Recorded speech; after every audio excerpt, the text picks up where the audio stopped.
Let's all go to the lobby. Let's all go to the lobby. Let's all go to the lobby to get ourselves a treat. Hello and welcome to Movies vs. Capitalism, an anti-capitalist movie podcast. I'm Rivka Rivera. And I'm Frank Capello. Hey, Frank. What's up? Oh, not much. Just losing hours and hours and hours of my life. I shouldn't say losing. I'm giving hours of my life to the new Legend of Zelda video game for the Nintendo Switch. Yes. Have you heard about this at all? I've heard of it. I didn't realize it was like there was a moment. Catch me up. What's going on? Yeah, it's a moment. Well, so the Legend of Zelda series is one of the oldest video game franchises. It's one of the best video game franchises for the Nintendo system. This is their new game. It's been 6 years since the last one came out. And the games are just absolutely wonderful, magical, so much fun. I am no longer an avid gamer. I used to be like, when I was a kid, I had, like the Nintendo systems. I don't really play video games anymore. But I do play every Legend of Zelda game. Like, they are very important to me. What about it? Why? It's very simple, lovely storytelling to begin with. It's like the hero, you're on a quest, you're on a journey. But the world, like, this is the second in this series that they've done since the last game, Breath of the Wild, which is an open world game. So you can go anywhere, you could do anything you want. And part of the powers you're given in these games is the ability to like manipulate time and space. You can like build shit. You can you can travel through time. You can like manipulate the space around you. It's just very inventive, creative, fun. Like, you could play this game for hours and hours and not actually play the campaign of the game and just be like, messing around in the world. It's just, it's so much fun. I've probably logged like 20 plus hours so far. Wow. Well, I don't play video games, but I feel like if I'm losing sleep, I had friends. Was never in the Vanderpump Rules reality show universe, but I had friends who were like, and I was just like, it just, to me, that feels like vaping or like picking up nicotine or something. I was just like, I was just like, that's the escapism that I'll go. Mm-hmm. There's some shows I can't do Kardashians. I just like can't do it. It makes me too nauseous. But there was just a lot happening in the Vanderpump Rules universe, and I knew all the drama, and I gotta say this, there was the way in which they edit the storytelling of their, like, they just have access to, I think this is their 10th season, so they have access to so much footage, and I just appreciate as an editor how they'll like reference something, then cut to that scene from like 2014. They'll be like, you said this, and then they'll have the footage of the person saying it in 2014. It's pretty remarkable. There was like it was called Scandoval. Tom Sandoval scandal, cheating. I saw some of this online. Yeah, it crossed into the mainstream somehow. It did cross into the mainstream. It was a big thing.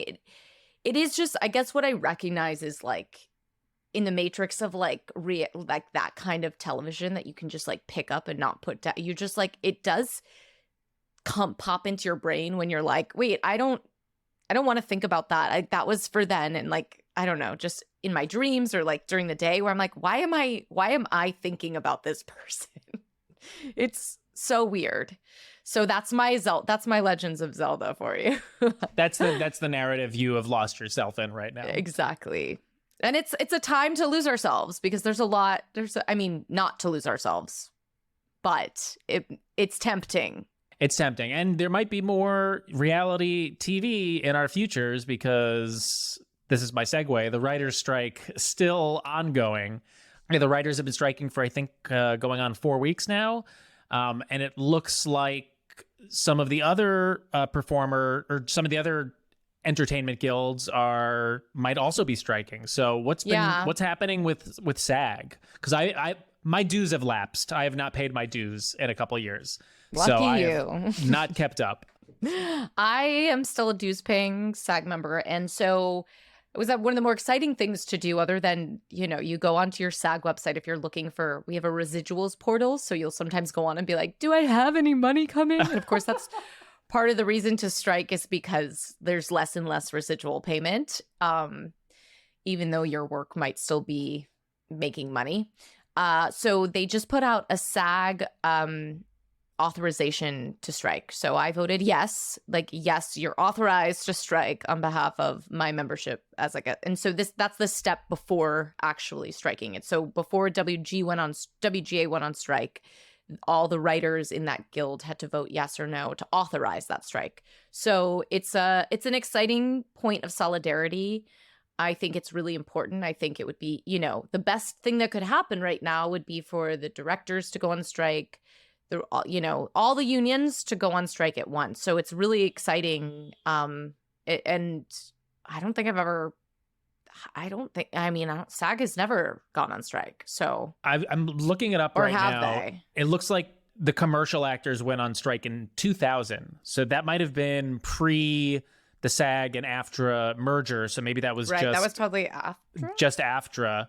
And I'm looking back through the history. It looks like there's 1952. Oh, no, wait. 1986 for 14 hours. Okay.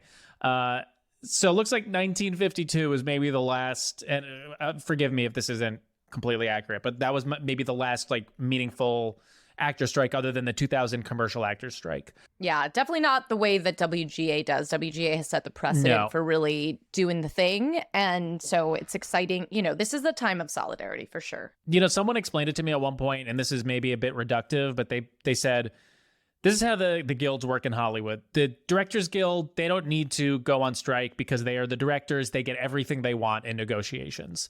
The Writers Guild will go on strike. They have go on strike. They regularly go on strike because their work is taken for granted and they have the collective power to do so. The actors never go on strike because actors just like take whatever the fuck is given to them and just are like, thank you, sir, may I have another? Because, like being an actor is...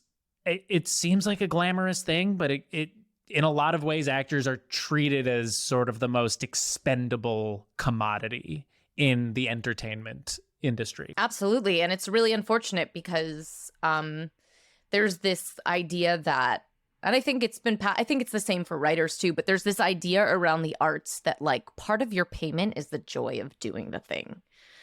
That like, and you get that constantly like, oh, we're not going to pay you, but you'll get visibility. You'll get exposure. Like exposure does not pay anyone's fucking bills. Exposure is not a valuable commodity. Maybe when you're like, no, it's not. I think if you don't have money to pay actors, you don't have money to make your show. If you don't have money to pay the artists, you don't have money to do it. It's different, I think. I'm not saying you can't always, there are not other ways around, but I think it's very different if it's a group of people who are coming together, creating something collectively. Like there's ways to work around that. I'm not saying money has to be the only means of exchange, but it just blows my constantly where there's this, it's almost like passing down the trauma where even people, where I'm like, wait, what are you asking me to do? I just think I can't, if I'm doing a project, it's like, I feel like you have to pay the actors, pay everyone, or you can't do it. Well, there's also such a disconnect between the historically, the SAG leadership and the SAG rank and file members, because unlike the WGA or the DGA, SAG has a ton of members who just are not working. Mm-hmm. They are not working. They have not made money. So But they're paying their dues. And then in order to get elevated to a leadership position within SAG, usually that means you have to be like a somewhat well-known actor. And if you are a somewhat well-known actor, you're now in a different class above all of the non-working, struggling actors who are the rank and file members.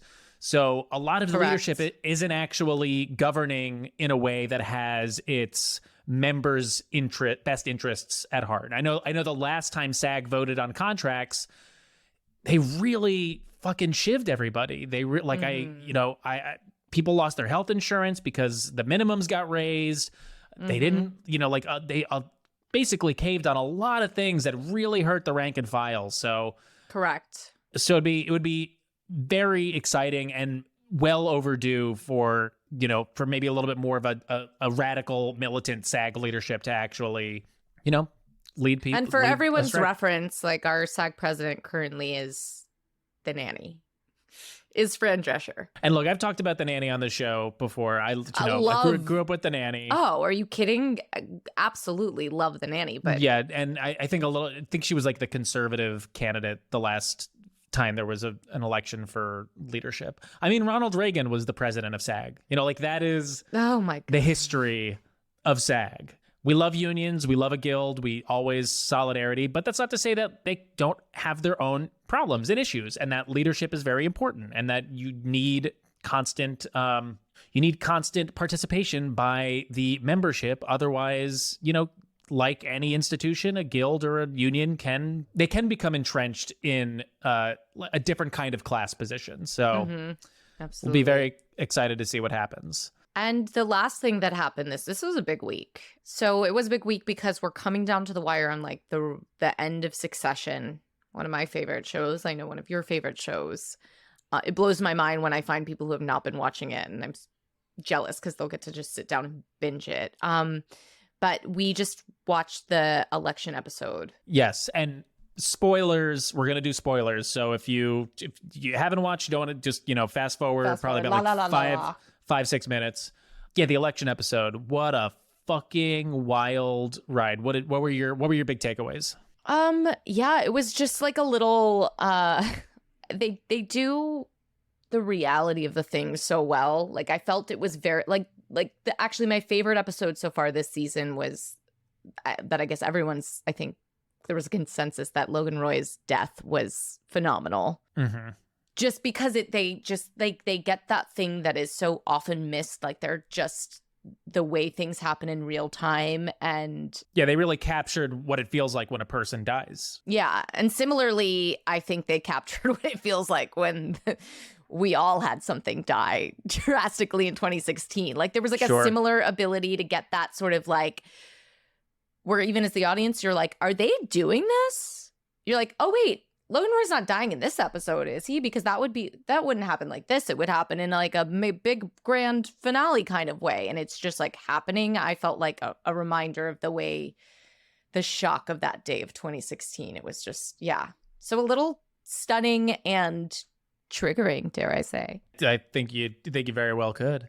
I found it really interesting that a lot of the discourse I was hearing were people saying kind of what you're saying, like, oh, this gave me big time 2016 vibes. And it did not for me. Mainly because the Republican candidate character in question, Jared Mencken, played by Justin Kirk, so he's fucking chilling, is not at all like Donald Trump. Right. He is. This is the sophisticated fascist, is what this guy is. And while I understand why people felt the 2016 parallels, what I was feeling was, oh, this is the thing that could happen in the future. Like this is the actual 2024, 2028, whatever. But like the competent fascist, the sophisticated fascist, the intellectual fascist, that is so much scarier to me than Donald Trump, who is like the moronic fascist, the fucking bumbling fascist. Not to say that Trump isn't, what Trump represents isn't scary and his election wasn't terrifying. That's all true. But this episode was more so for me. I was like, damn, I feel like this was Jesse Armstrong, who is I believe a vocal socialist. This was him being like, no, America, this could get worse for you. This wasn't just an anomalous 2016 election. How could this happen? Where did this guy come from? Like, this is the path that you're on now. And this is where you could arrive in the future. That was my kind of big takeaway. That and that Shiv represented the Democratic Party. Yeah, I was just going to say, yeah. Which I thought was perfect. And I'm sure a lot of liberal viewers missed that. They were like, Shiv is the good one. It's like, no. Shiv is also using her outsized power and influence to try to sway a national election in her favor. Maybe her guy is like a little less fascisty than the other guy, but this is still fucking a huge problem that she has this control or this sway at all. And that's the Democratic Party. Yeah, I guess you're right. Because it's kind of weird that like there was part of me that's like, Connor, really? They're not just going to like, Connor Roy's not going to win and they're going to like push it to this like, I was like really hoping for that, which is, just me. Anyone else?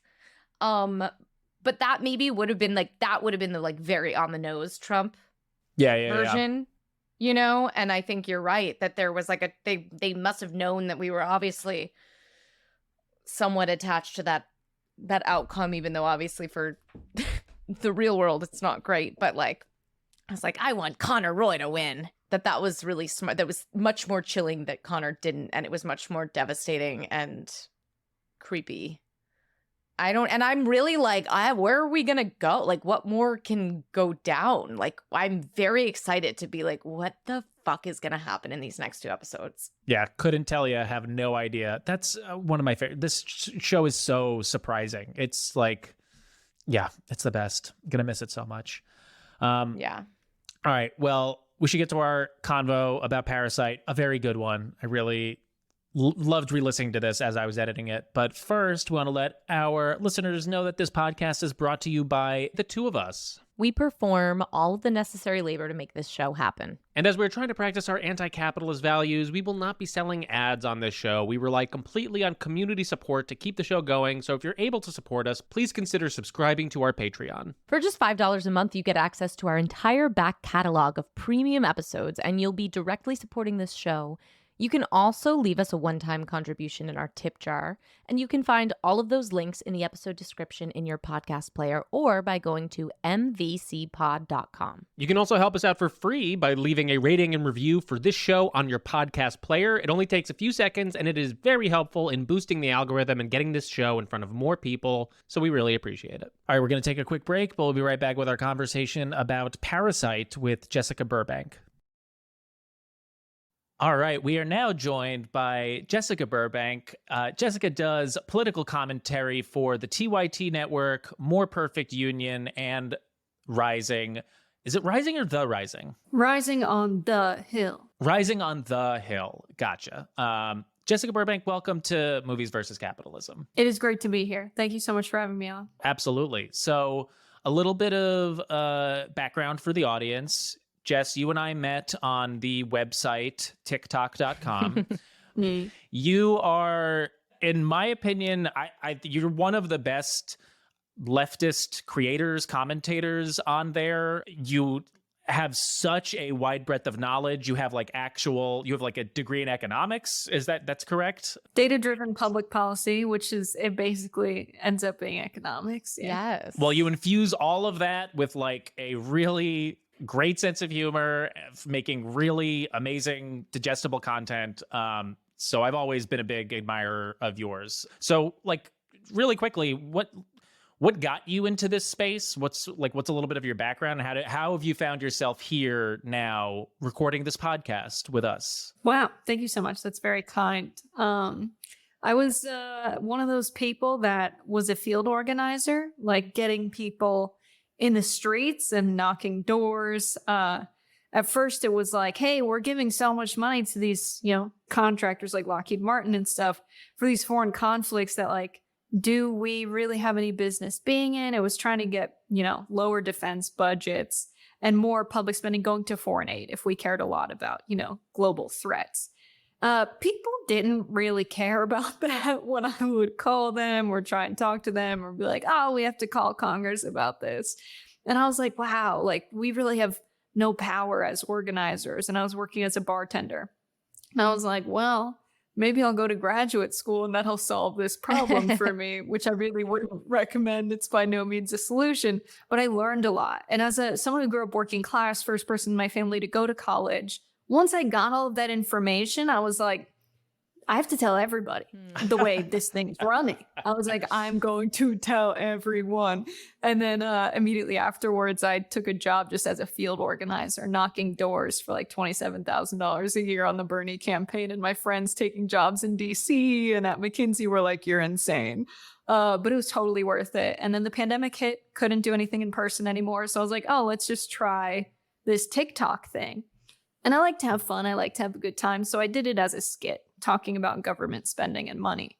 And the skit, which was like the second TikTok I ever posted, got 100,000 views. And I was like, oh, this is easy. It's not easy, but it is fun. And I've kind of stuck to it. That's inspiring. Thank you.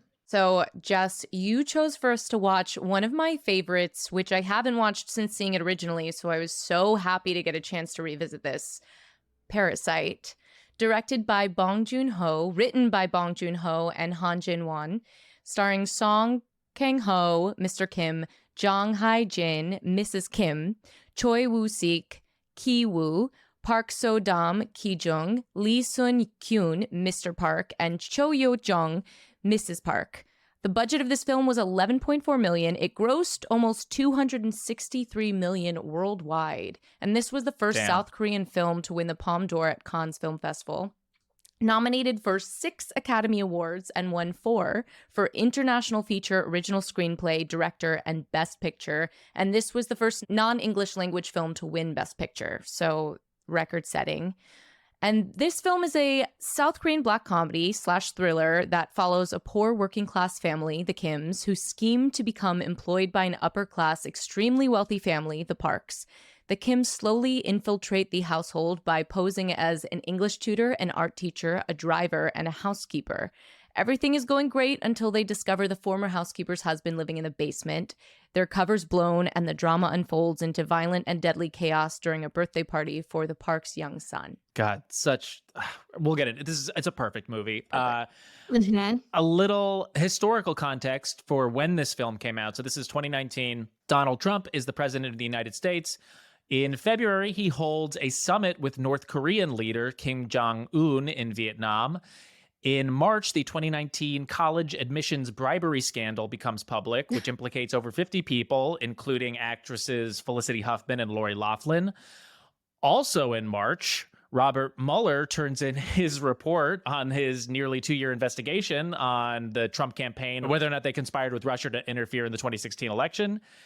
On July 6th, Jeffrey Epstein is arrested on federal charges of sex trafficking, and on August 10th, he's found dead in his jail cell in Manhattan.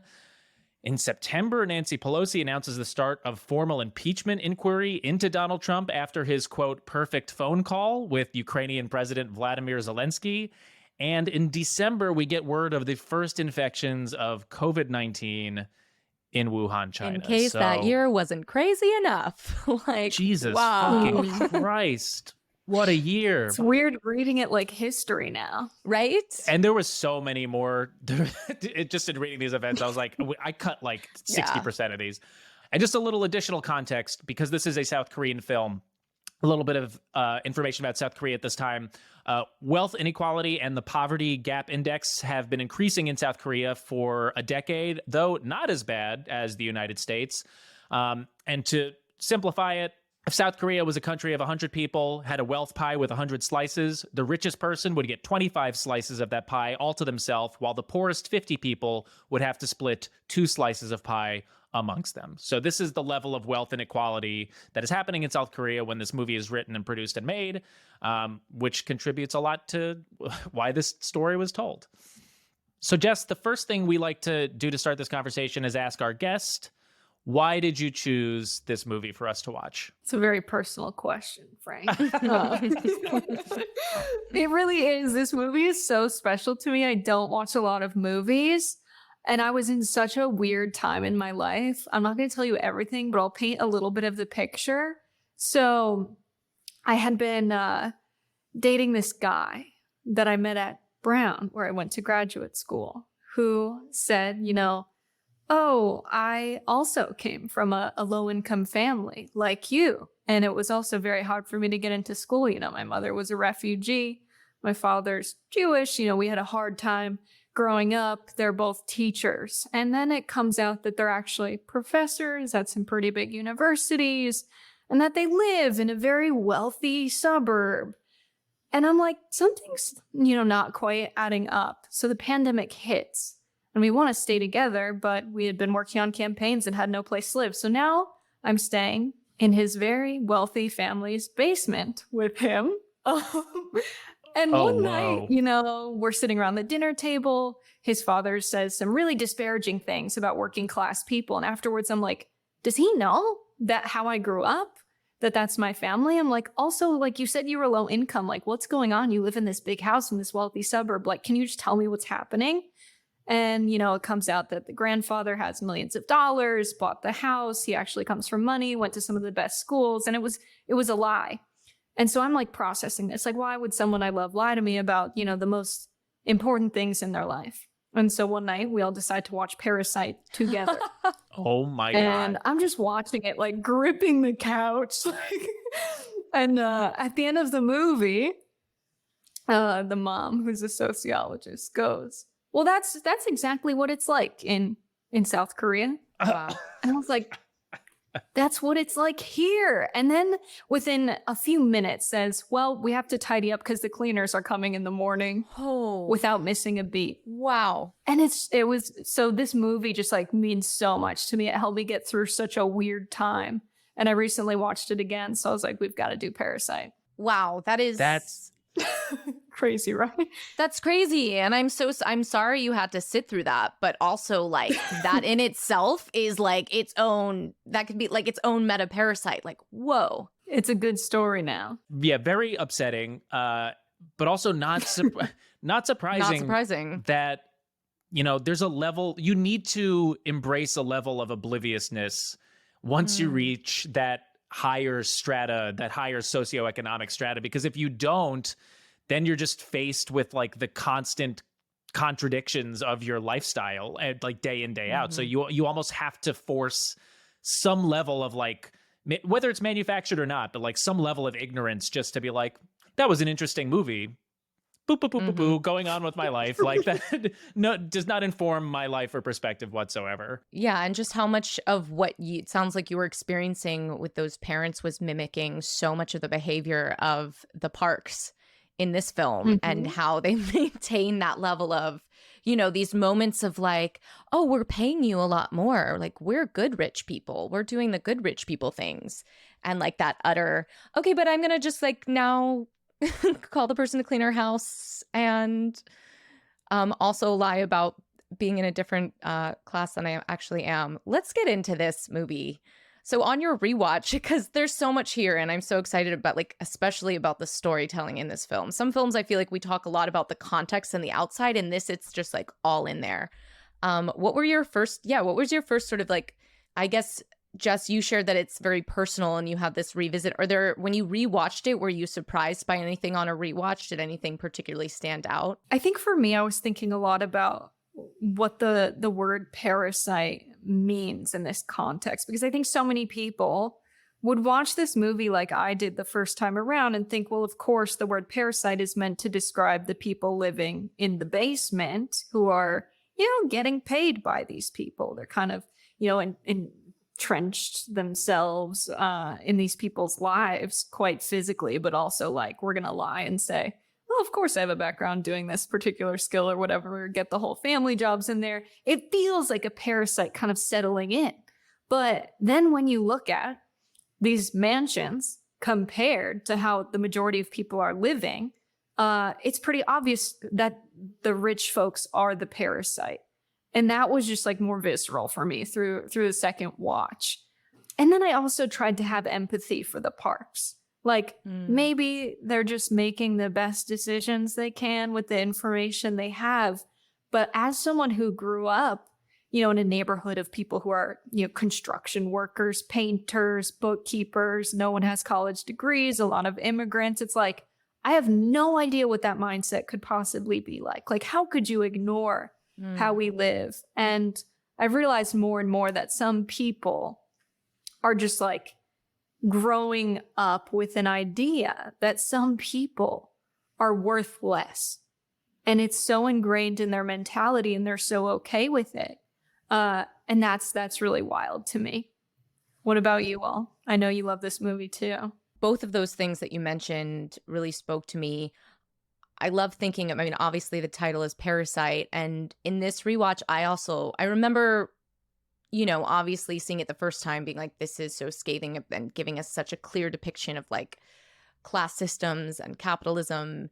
And it really goes there. But what I was surprised on my rewatch to find is that I didn't remember it being such a hopeful movie. Like that was the impact this time, that I actually found like it was this movie about solidarity, really. And even though that doesn't happen, it almost does at like two crucial points. And my understanding of Parasite this time around was actually in the sense of like, if I take away how I think about, or how we're sort of conditioned to think about Parasite as like a bad thing, you know, because it's taking, but that it's like there's this interdependent system, sort of, which you're speaking to, like everybody in this structure is a parasite. So they're living in this interdependent system as well, like because capitalism is forcing them to, and not in a way that's healthy, but like they're already doing this interdependent thing. Like we can all work together. So that is there, you know. So there was the first moment is when Moon Guang, who is the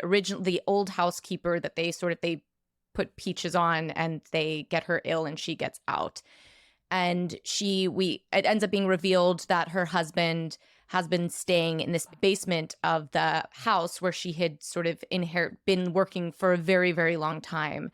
And we get the backstory that the reason he's there is because he had a Taiwanese bake shop, I believe, that wasn't working, and he had to go into debt for that. So we have that, which again, I think is so important, because most filmmakers will not give you that context. And without that kind of context, it's so easy to go to our default, which is, well, that's a bad, lazy human being. And I think that's just where the brain goes when you're not given like the nuanced reality of humanity. And so throughout this film, we're constantly given the context of capitalism. So you're like, that's not because of who he is, that's because he had no other choice. And in that moment, she's like, when they find them in the basement, she says, you know, sis, she calls her sis, and she's like, as fellow members of the needy, please, like we can help each other out. And you have this moment where you're like, oh, they're gonna rally together and maybe take this down. And it doesn't happen. And we understand why it doesn't happen. Like we understand it's not because they're bad people. And then it happens again where the next morning, you know, they were also very drunk because they had stayed the night there. It's also very fun, like living, you know, cosplaying this rich life, like drinking. So they were really drunk that night before. The next morning they come back and they're like, you know, that was a little rowdy. Let's give them food. Let's, like, you get this sense that again, they're like, maybe they'll come together, but it's too late. The damage has been done. So that for me was really jarring this time around, where I was like, this is actually a movie about like our potential. And if we wake up to it, maybe we won't miss it. So that was sort of my epiphany this time around.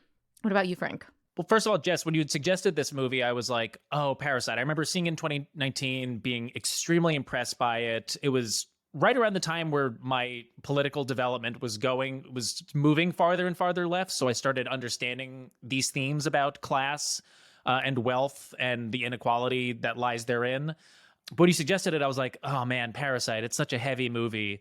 And I was like so pleasantly surprised in this rewatch to be like, no, this is like a very entertaining, like fast-paced, upbeat for the most part film. So like just on its face, this is a perfect movie. Like it's the narrative structure, the performances, the direction, it moves so effortlessly, and I was like so enraptured the entire time.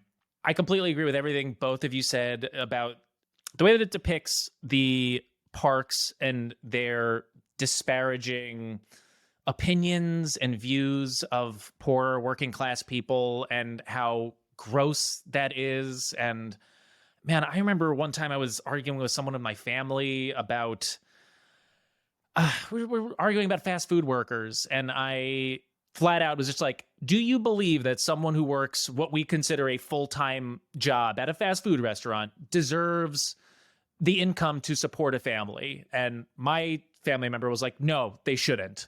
And I was like, that is such horseshit. That is such fucking horseshit. Because you agree that you like fast food, right? You agree that it's a necessary business. We enjoy doing it. So if it's a necessary business, then the people who work there should be able to live a life of dignity and respect and afford their basic necessities. So like it nails this.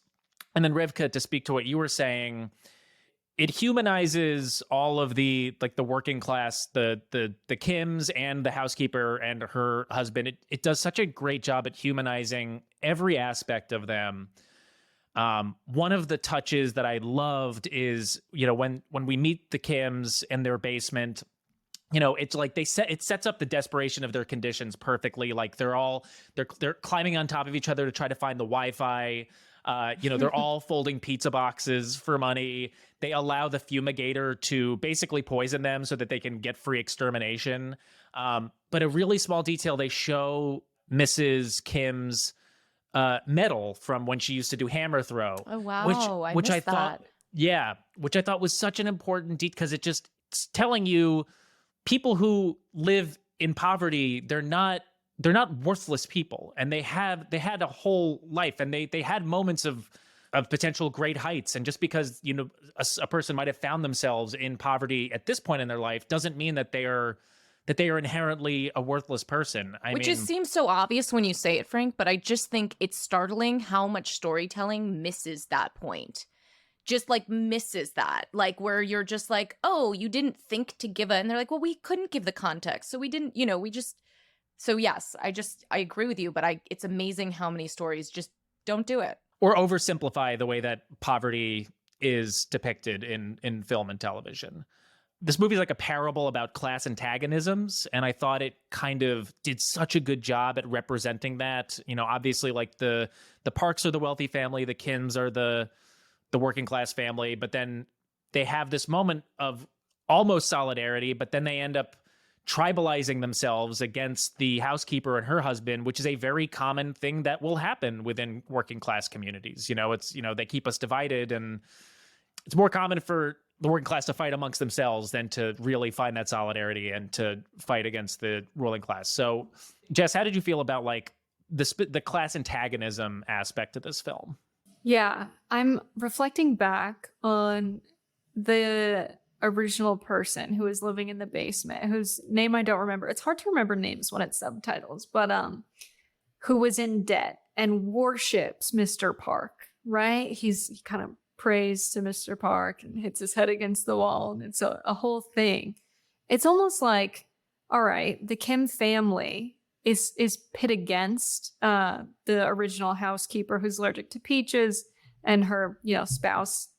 And that's almost like, okay, we're competing for resources. But then it's also like, we have this very different view of our relationship to the Parks and your relationship to the Parks. And maybe your guys' idea of what the Parks are means we can't work together to fight against them.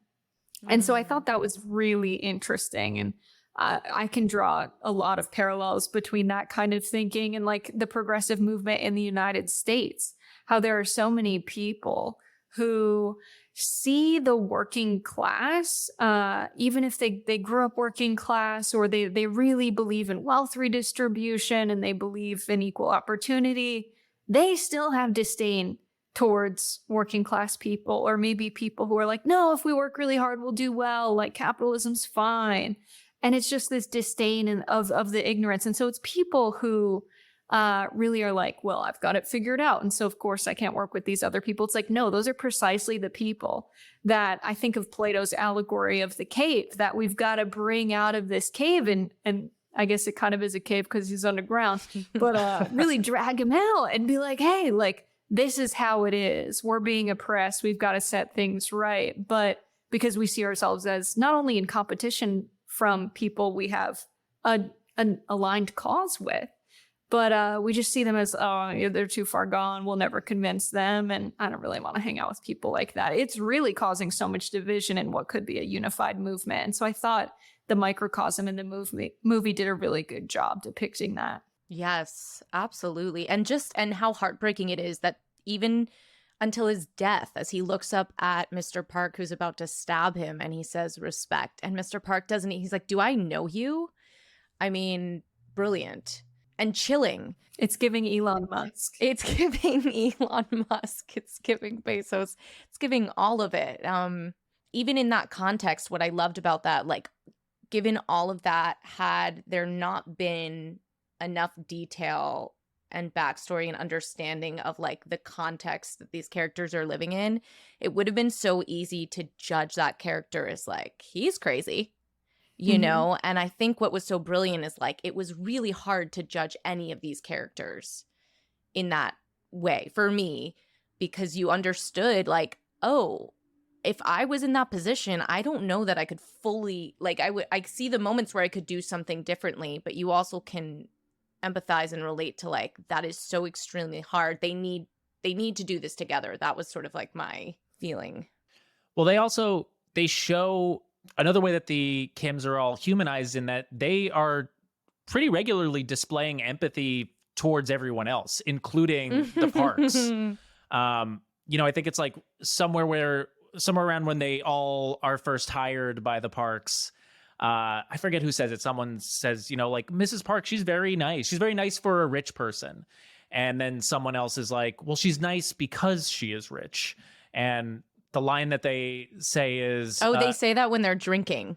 When yes. they're, like, on the couch drinking and they're having this great conversation, yeah. Yes, and then I think it's Mrs. Kim who says, money is an iron and all the creases get ironed out.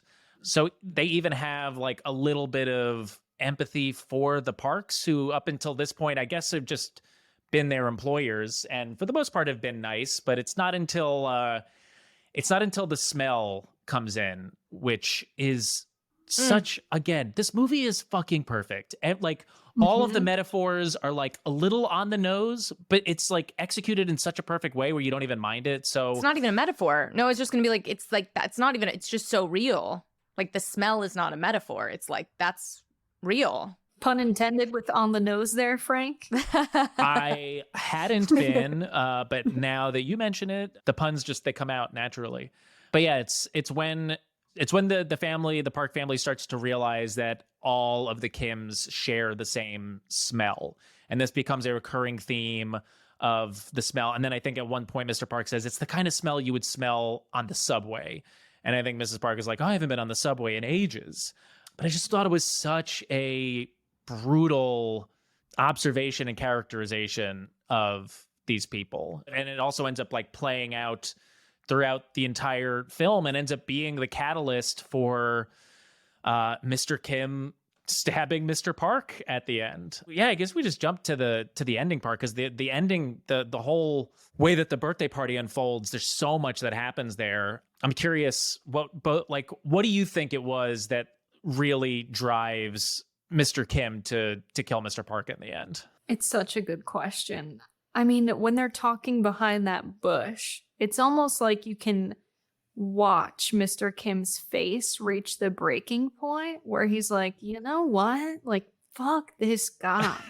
It's like he's made to choose between his family's lives and Mr. Park's family's lives. And he was like, you're out of your mind if you think I'm sacrificing literally everything for you. And I think you can see Mr. Kim react really negatively every time the smell is discussed. That there's some kind of, right? Because he was accidentally eavesdropping when they were talking about the bad smell. And so to be talked about in that way, I'm sure he had like a little seed of disdain, but everything reached a boiling point, I think, just before. And I think it had been building for a while, but he was like, you know what? I hate this man now to put me in that position. It's ridiculous.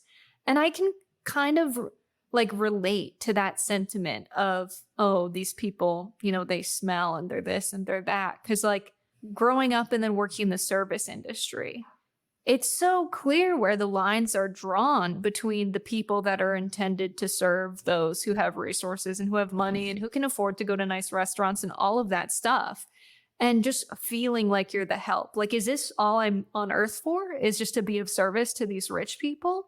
And it's like something's wrong with that fundamentally. And I think a lot about who are the kind of people that are really in tune with that and who's not.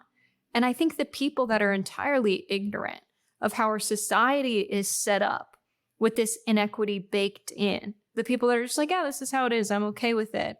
That's a terribly antisocial attitude. I've decided most people, I think, have this natural inclination of like, we're supposed to take care of each other and work together. That's what's going to lead to human beings continuing to survive on that planet. It's in fact necessary for us to cooperate to address these problems. So the people who don't have a sense of that, it's almost like they haven't necessarily evolved as, you know, they need to for us to continue to survive.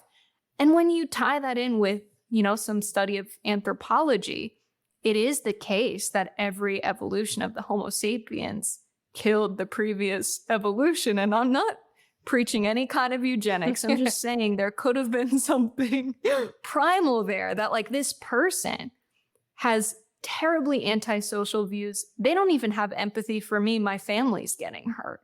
It was just like, what kind of a person is this? And just so much anger personally between the two of them. Yeah, I love the smell as a device for all the reasons that you both just said. And it's so visceral, like what it does for us as an audience member to think about. And I'm thinking about like as a New Yorker, I think it's like one of those things that we don't talk about is like the different smells of people. And then this idea that like we all wear deodorant to like cover how we smell. And this part of just like this repression in society of like your humanity should be covered up. And we've all decided like this is what smells good, even though we know throughout our history as a species, like that's, I'm sure what's been in fad for like what smells good has changed, but it's another way that we decide who, you know, classify people. And then particularly like that build for his character, which was so beautiful and fascinating. I think the first time he hears it's when he's eavesdropping under the table, you know, he's in a close-up in frame and he's just like slowly pulls up his shirt to smell it. And the way he crafts that build, like as it moves on, I think like the last, like one of the straws was that he's taking her around for, you know, the child's birthday party and Mrs. Park is in the back with her feet up in his face, which I'm sure her feet smell. One of our greatest modern memes. That exact shot, yeah. Yeah. That shot, exactly. And her smelling him and lowering the window, which is interesting because she didn't smell him. But, you know, it's like all of a sudden, I think when someone says something smells bad, also like how that catches on. But just as a New Yorker, I'm thinking like, you know, just how when you're like part of the thing I love being in big cities or in proximity with lots of, it's like a joy to get to smell all different kinds of smells and be around all different kinds. Like, why would you want to just have one smell of like, this is it, like this scent? It's like part of what makes us living amazing. You know, it's like taste. And it's like, not that I want to see Frank smiling. I'm like, I'm going to go and smell all kinds of things. But you know what I'm saying? Like smell is underrated as a scent. Just ripped because on the subway sniffing people. This explains so much as to why you're just constantly. Why I'm always like, can I smell you? You're drive-by sniffing people. Yeah, no, yeah. I'm smiling because I know exactly what you're talking about, and I love summer in New York so much because we're all just like sweaty, gross animals, and just we like have to just be out in these places. If you can't afford an Uber or Lyft everywhere, you're riding the subway, you're walking around the street. It's just like you get to this point where everyone is just, if you like go to a bar, you're like, you're sweaty and gross. Yes. You're sweaty and gross. We all smell bad. We are all here. We are all humans. It's like, it's the and if I like your smell, like we're vibing, I'm attracted to you. It's great. It's beautiful. This is what the elites are missing out on. This is what I'm saying. Do you know what was a wild moment that I didn't remember from my first watch, but was when the Kims are hiding under the coffee table and the Parks are the Mr. and Mrs. Parker on the couch and they start having sex, and then their kink is to pretend that they are poor, that they have drug problems. That was a really not very well, let me tell you. If you're gonna role play, like do it. Act the part.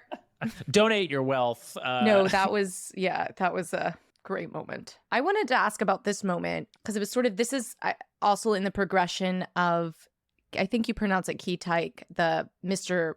Kim, the father's progression. This is like after that, after they make it out from under the table and they go home and their home is flooded from the torrential rain.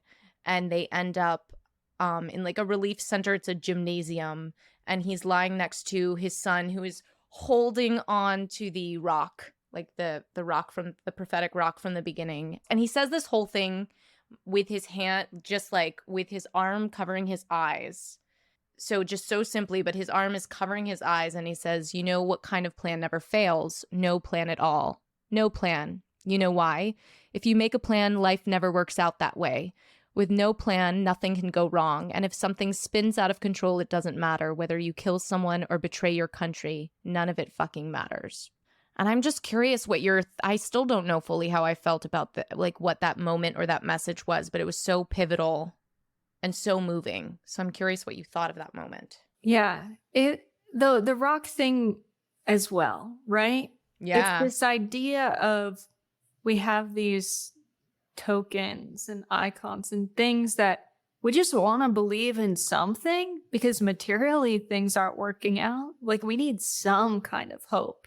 And I remember so many times throughout my life being like, yep, I'm always going to be stuck doing this thing that I hate. Like nothing's going to get better. Bad things always happen. And being like, you know what? Maybe I never had a plan at all. Maybe I'm just vibing. Maybe I don't care what happens next. It's like a convenient story to tell yourself when you're living in a world that's not made for you to succeed. So I kind of took it as a cope, or it could just be a beautiful way to live your life, right? I'll take what comes to me. I'll go where the wind blows. And I'm happy no matter where that is. Like, that's very beautiful and very zen. It could also be a cope. I'm kind of stuck between the two. I kind of read it as Mr. Kim had just lost hope at that point. They just had suffered so many losses. And this is also right after the giant violent altercation with the housekeeper and her husband. And then their apartment is flooded. They lose everything. And now he's like, you should make plans. You think all these people in here planned on sleeping on a gymnasium floor tonight? Like, no one planned on this. So I read that as Mr. Kim having completely lost hope in this moment. But Jess, I think that's right on with The Rock in that, like, his son is clinging on to something. And that was something I didn't really pick on. I was like, why is he fucking holding this? He just really loves this rock. But I think that's right. I think, like, it was the one piece of potential hope. I mean, when he's given the rock in the beginning, his friend Min, who another piece of shit in this movie, says to him, this rock is supposed to bring material wealth for a family. So I think, and again, another perfect on the nose metaphor, but yeah, I thought it really played out throughout the film. And so then at the end, he ends up, right, the father ends up living back in the basement, and they're speaking to each other through Morse code, and the son writes him a letter saying, I have this plan, and there's this like dream plan that he's gonna just start earning, I'll actually decide to start earning, like it's a choice, and buy the house, and you'll come out, and it's so and you're moved by it, you'll come out and you'll find me and mom, and we'll be there waiting for you. And then we know that that's the letter that hasn't happened. It's sort of like a dreamy sequence. But I'm curious to, like, the POV of the fit. Like, what did you feel like that overall ending meant, especially in the context of like a plan? Like, do you think that plan's gonna pull through? Like, what was it, or what were your thoughts on the end where it left you? The ending was necessary for that movie to even get screened in the United States of America, is how I feel about it. We have to also say that, like, if you work really hard, there's still a chance you're just a temporarily inconvenienced billionaire. And so a part of me, when I first saw it, I was like, God damn it. Like, why can't we have anything purely anti-capitalist? Why does it have to end with this, hope of like, if I work hard, I'll be like them? But upon second watch, it was just clear to me that what he was describing was not possible given everything we've been shown.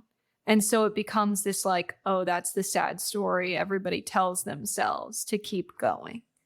And so that's what I got from it. But I don't think we would have gotten that movie in America without that scene. I agree. The placement of that scene was important because they show basically the fantasy of the son doing it, of him becoming rich, of him buying the house, liberating his father. So there's like this metaphor of, wealth is the only way to liberate the impoverished people in your life, or rectify these injustices.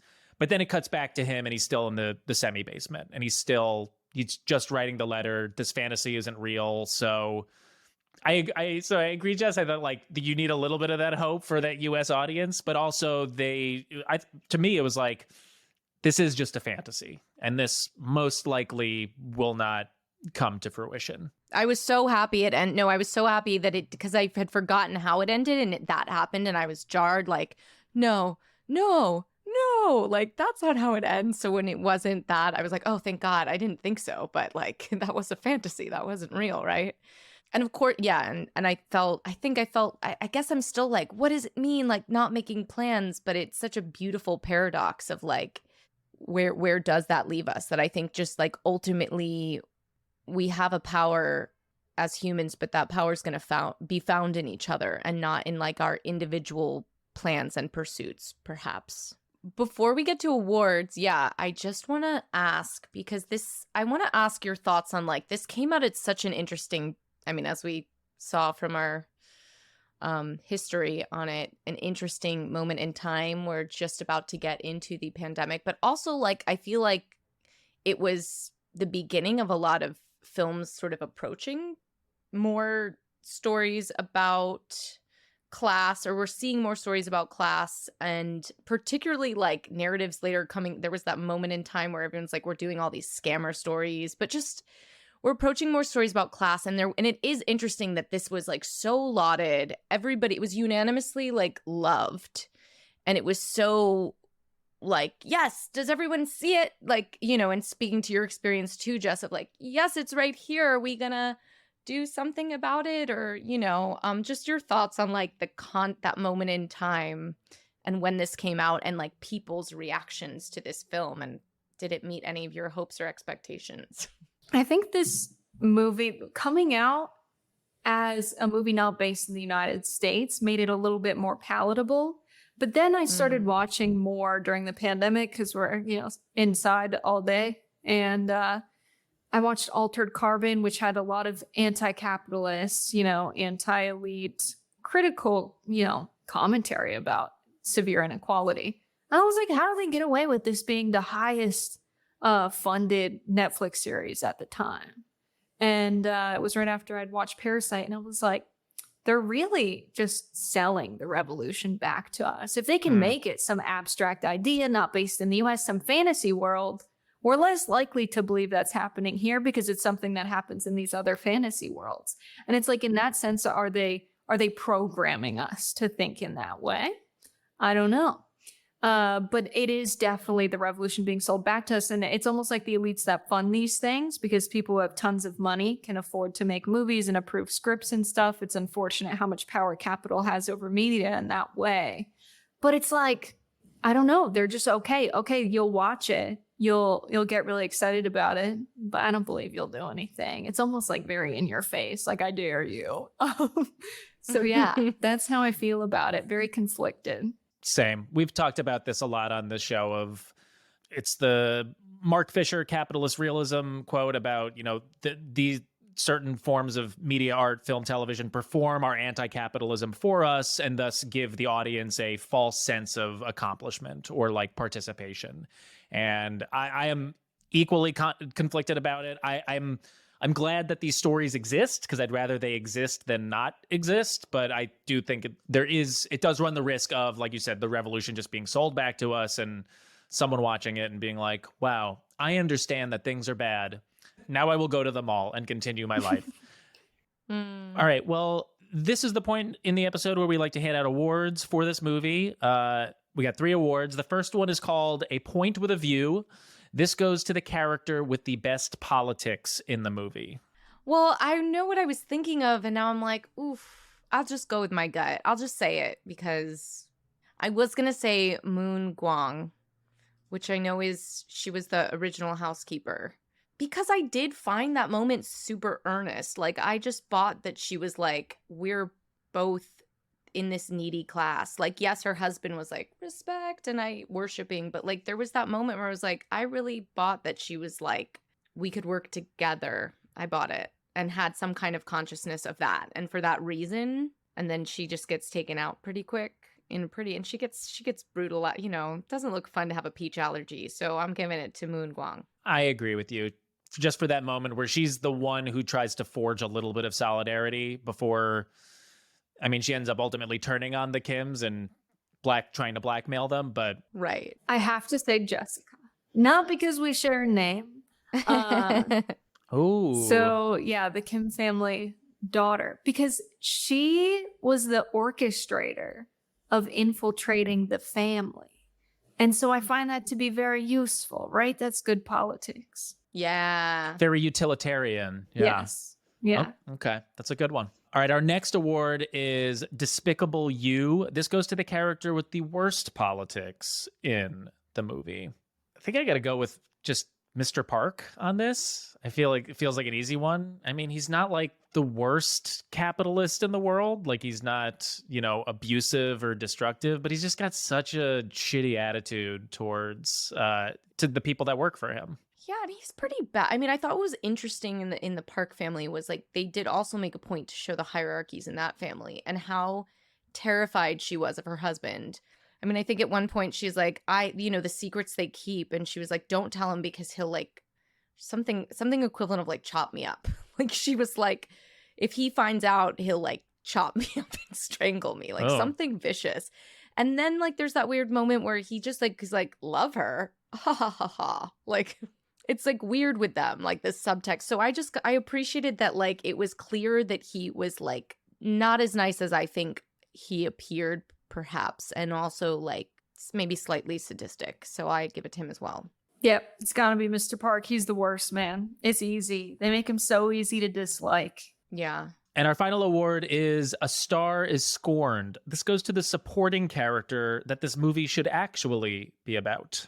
I'm gonna give this to Jessica because yes, I could take a whole movie. I mean, I guess she dies, but like resurrect her or give us the afterlife or anything. I just loved her. She was my favorite. I want a story about the son who draws a lot. The only name I remember is the one who shares the name with me, but I really do because yes, so critical of everything that's going on around him. Is a pacifist to some extent, passes out in the sight of violence, but also critical of his parents seemingly, and he has anarchist vibes. I want a story of, what he grows up to do. That's a really good one. And it's interesting because he is the only one who sees what's happening, right? Like he sees what's going on when like the things are happening around and every other character is blind to it. Mm-hmm. So he's like a truth agent. I would want to see like the prequel movie about the Kims, specifically like the Kim children, because it seemed like they contextualized their lives and, the son was like, he had the potential to go to university and Jessica had the potential to become like this great artist and was taking lessons.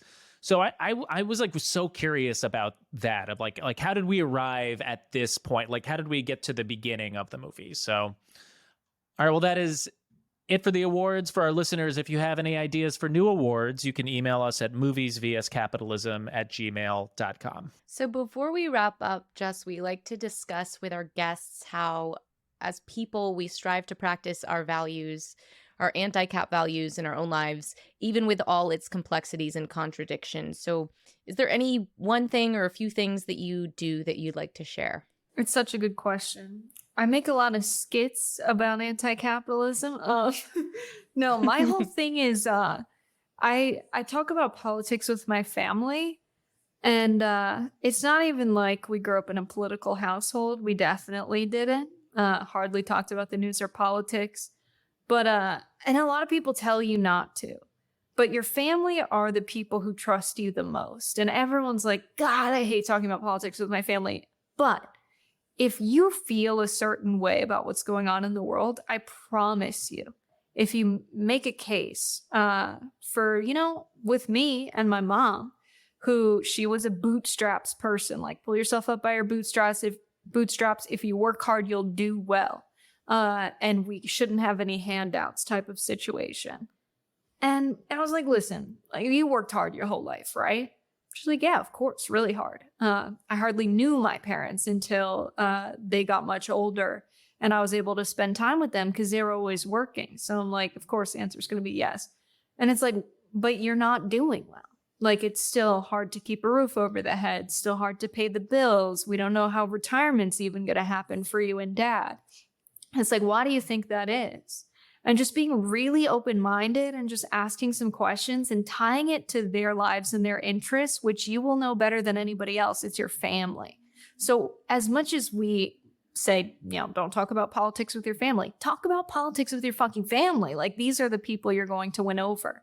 And she was a registered Republican when we had that first conversation and ended up voting for Bernie Sanders in the primary and is completely like on our side of things. And I think that's beautiful. So it goes against what everybody tells you to. Don't do it at the Thanksgiving dinner. Do it one-on-one, but have a really heartfelt conversation about politics with your family. I love that. Fucking great one. Nice work. Yeah. That's awesome. Jess, where can our audience find you and your work? On the internet, K.A. Burbank. Just search Jessica Burbank, TikTok, Instagram, Twitter's, Substack. Amazing. Well, thank Thanks you so so much, much y'all. for coming on. Yeah, thanks, Jess. Appreciate it. Thank you for doing Parasite. I'm glad we had this chat. Thank you all so much for listening. Make sure to follow us on Instagram and TikTok. And if you've been enjoying this show, please consider becoming a supporter. You can find all of that information at mbcpod.com. And for next week's episode, we're going to be doing something a little bit different. Rather than talking about a movie, we will be discussing the series finale of the Emmy Award-winning HBO show, Succession. Woo! Thanks, everyone. Bye.